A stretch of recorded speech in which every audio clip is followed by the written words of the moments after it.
ክቡራንና ክቡራት በቅድሚያ የአክብሮት ሰላምታዬ በያላችሁበት ይድረሳችሁ እያልኩኝ ይህ በኤምቲኤም ተዘጋጅቶ በኤምቲኤም ሚዲያ የሚቀርብላችሁ ትኩስና አዲስ ወቅታዊ መረጃዎች ይዤላችሁ መጥቻለሁ። ወደ መረጃዎቹ ከማለፌ በፊት ለቻናሉ አዲስ የሆናችሁ ሰብስክራይብ በማድረግ የደወል ምልክቷን ተጭናችሁ አዳዲስ ቪዲዮዎች ሲጫኑ የኖቲፊኬሽን መልእክት እንዲደርሰው ማድረግን አይርሱ።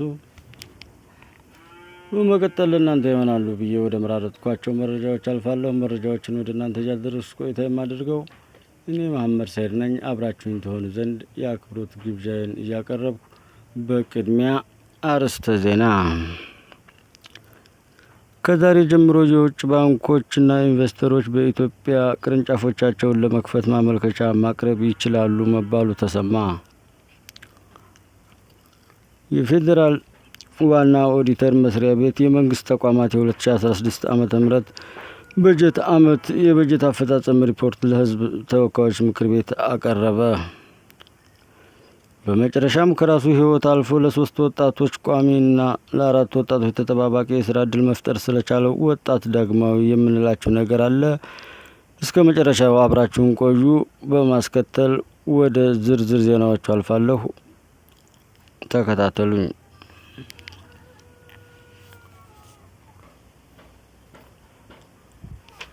የውጭ ባንኮችና ኢንቨስተሮች ማመልከቻቸውን ለብሔራዊ ባንክ ማቅረብ ይችላሉ። ብሔራዊ ባንክ የኢትዮጵያ የባንክ ዘርፉን ለውጭ ባንኮች ክፍት ማድረጉን በይፋ አስታወቀች።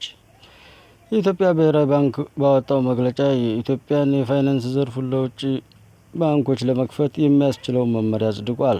ባንኩ መመሪያ ቁጥር ኤስቢቢ 94/2025 ወይም የባንክ ስራ ፍቃድ የእድሳት መስፈርቶችና የውክልና ቢሮ መመሪያ መጽደቁን ነው ያስታወቀው። በዚህ መመሪያ መሰረትም ለመጀመሪያ ጊዜ የውጭ ባንኮችን ጨምሮ ሌሎች ስትራቴጂክ ባለሀብቶች በኢትዮጵያ የባንክ ስርዓት ውስጥ እንዲሳተፉ ይፈቅዳል። ብሔራዊ ባንክ ትላንት ባወጣው መግለጫ የኢትዮጵያ የባንክ መስክ ለውጭ ኢንቨስተሮች ተከፍቷል፣ የውጭ ባንኮችና ኢንቨስተሮች ማመልከቻቸውን ለብሔራዊ ባንክ ማቅረብ ይችላሉ ሲል አስታውቋል። የዜና ምንጫችን ቲግቫህ ኢትዮጵያ ነው። ወደ ቀጣዩ ዜና እናልፋለን።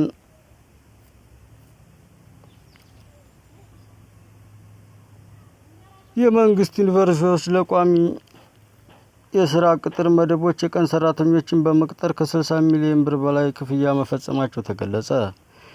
የፌዴራል ዋና ኦዲተር መስሪያ ቤት የመንግስት ተቋማት የ2016 በጀት ዓመት የበጀት ኦዲት አፈጻጸም ሪፖርት ለሕዝብ ተወካዮች ምክር ቤት ሲያቀርብ ነው የተገለጸው። ዋና ኦዲተር መስሪያ ቤት በሪፖርቱ እንደተጠቀሰው 12 ከፍተኛ የትምህርት ተቋማት ሳይፈቀድላቸው ለቋሚ የስራ መደቦች ላይ የቀን ሰራተኞችን ቀጥረው ተገኝተዋል ብሏል። ተቋማቱ በጠቅላላው 61 ሚሊዮን 882,081 ብር ለቀን ሰራተኞች ክፍያ እንደፈጸሙ የገለጸው የፌዴራል ዋና ኦዲተር ጅማ ዩኒቨርሲቲ 25 ሚሊዮን ብር 311,211 ብር፣ አምቦ ዩኒቨርሲቲ 10 ሚሊዮን 938,834 ብር፣ ወለጋ ዩኒቨርሲቲ 7 ሚሊዮን 888,374 ብር፣ ሀረማያ ዩኒቨርሲቲ 5 ሚሊዮን 170,600 ብርና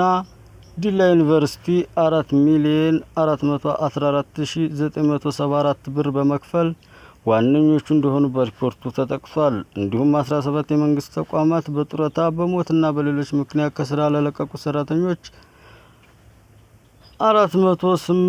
408,462 ብር ያለ አግባብ ደሞዝ መክፈላቸው በሪፖርቱ ተገልጿል። የሲቪል ሰርቪስ ኮሚሽን ከግንቦት 30 ቀን 2014 ዓ.ም ጀምሮ በልዩ ሁኔታ ካልተፈቀደ በስተቀር የሰራተኞች ቅጥር፣ የደረጃ እድገትና ዝውውር እንዳይፈጸም ቢከለከልም በ8 መስሪያ ቤቶችና በአንድ ቅርንጫፍ ጽህፈት ቤት በጠቅላላ 24 ሚሊዮን 74,003 ብር የሲቪል ሰርቪስ ኮሚሽንን ሳያስፈቅዱ ለቋሚ የስራ መደቦች ሰራተኞችን በኮንትራት በመቅጠር ክፍያ ፈጽመዋል ተብሏል። ሲቪል ሰርቪስ ኮሚሽን ሳያስፈቅዱ የኮንትራት ቅጥር ከፈጸሙት ተቋማት መካከል የቅዱስ ጳውሎስ ሆስፒታል፣ ሚሊኒየም ሕክምና ኮሌጅ፣ ሀረማያ ዩኒቨርሲቲ፣ የአዲስ አበባ ዩኒቨርሲቲና የአለርት ኢምፔሬንሲቭ ስፔሻላይዝድ ሆስፒታል ዋነኞቹ እንደሆኑ ተገልጿል። ይህ በዚህ እንዳለ በ2015 በጀት ዓመት ከዚያ በፊት በተከናወኑ ኦዲት ሪፖርቶች መሰረት እርምጃ የተወሰደ መሆኑን ለማጣራት ኦዲት ሲደረግ በአጠቃላይ እንዲመለስ አስተያየት ከተሰጠበት 20.5 ቢሊዮን ብርና 23230 ዶላር ውስጥ የተመለሰው 3 ቢሊዮን ብር ገደማ ብቻ መሆኑን የፌዴራል ዋና ኦዲተር አስታውቋል። የፌዴራል ማረሚያ ቤት ኮሚሽን የኢትዮጵያ አካል ጉዳተኞች አገልግሎትና የኢትዮጵያ ብሔራዊ ቲያትር በአጠቃላይ 37,304,100 ብር የአገልግሎት ገቢ ተመናቸውን በሚመለከተው አካል ሳያጸድቁ ገቢ መሰብሰባቸውም ተገልጿል። እንዲሁም 28 የፌዴራል መስሪያ ቤቶችና 7 ቅርንጫፍ ጽሕፈት ቤቶች የፈጸሙት 348 ሚሊዮን ብር ክፍያ የተሟላ የወጪ ማስረጃ አልቀረበበትም ተብሏል። የተሟላ የወጪ ማስረጃ ሳይቀርብ በወጪ ከተመዘገቡት መስሪያ ቤቶች መካከል የጤና ሚኒስቴር፣ አዲስ አበባ ዩኒቨርሲቲ፣ የኢትዮጵያ ሕብረተሰብ ጤና ኢንስቲትዩትና የቤተ መንግስት አስተዳደር ዋነኞቹ ናቸው። በ70 የፌዴራል መስሪያ ቤቶችና በ7 ቅርንጫፍ ጽሕፈት ቤቶች ከ404 ሚሊዮን ብር በላይ የመንግስትን የግዥ አዋጅ ደንብና መመሪያ ያልተከተለ ግዥ ተፈጽሞ መገኘቱን ዋና ኦዲተር ገልጿል። ባህልና ስፖርት ሚኒስቴር፣ የውሃና ኢነርጂ ሚኒስቴር፣ የብሔራዊ ተሃድሶ ኮሚሽንና አርሲ ዩኒቨርሲቲ ደግሞ ከህግ ውጭ ግዥ ከፈጸሙ ተቋማት መካከል ዋነኞቹ ናቸው። 8 ተቋማት ደግሞ በጠቅላላው ከ605 ሚሊዮን ብር በላይ ብር ዋጋ ያላቸው ተገዝተዋል የተባሉ ንብረቶች እስካሁን ገቢ እንዳልተደረጉ ሲገለጽ፣ የህዝብ እንባ ጠባቂ ተቋም፣ የቤተ መንግስት አስተዳደርና የመቀሌ ዩኒቨርሲቲ ደግሞ ግዢውን ፈጽመው እቃዎቹን ገቢ ያላደረጉ ናቸው። እንዲሁም በ2016 በጀት ዓመት 20 የፌዴራል መስሪያ ቤቶች ከተመደበላቸው ዓመታዊ በጀት ውስጥ ከ14 ቢሊዮን ብር በላይ ሳይጠቀሙበት ወደ መንግስት ካዝና ተመላሽ እንደሆነ ተገልጿል።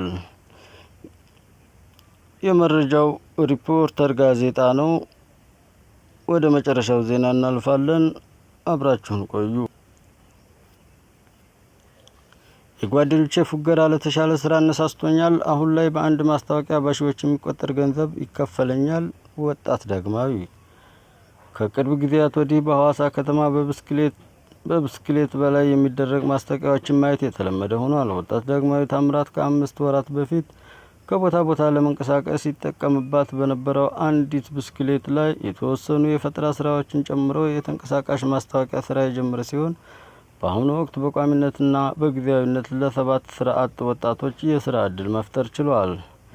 ቲክቫ ኢትዮጵያ ወጣት ዳግማዊ ታምራትን በስራው ዙሪያ አነጋግሮታል። ስራውን የጀመርኩት ለራሴ መንቀሳቀሻ እጠቀምበት በነበረው ብስክሌት ላይ ተቀጣይ ባለ 2 ጎማ ላሜራ በመስራት የራሴን ማስታወቂያ ሰዎች እንዲያነቡት በማድረግ ነበር። ቀስ በቀስም የሰዎችን ትኩረት ማግኘት ሲጀምር ሌሎች ድርጅቶችና አገልግሎት ሰጪ ተቋማት ማስታወቂያ ለማሰራት ጥሪ ማቅረብ ጀመሩ ሲል ገልጿል። በአሁኑ ወቅት የብስክሌቶችን ቁጥር ከፍ በማድረግ ለ3 ቋሚና 4 ተጠባባቂ ስራ አጥ ወጣቶችን የስራ እድል ፈጥሬያለሁ።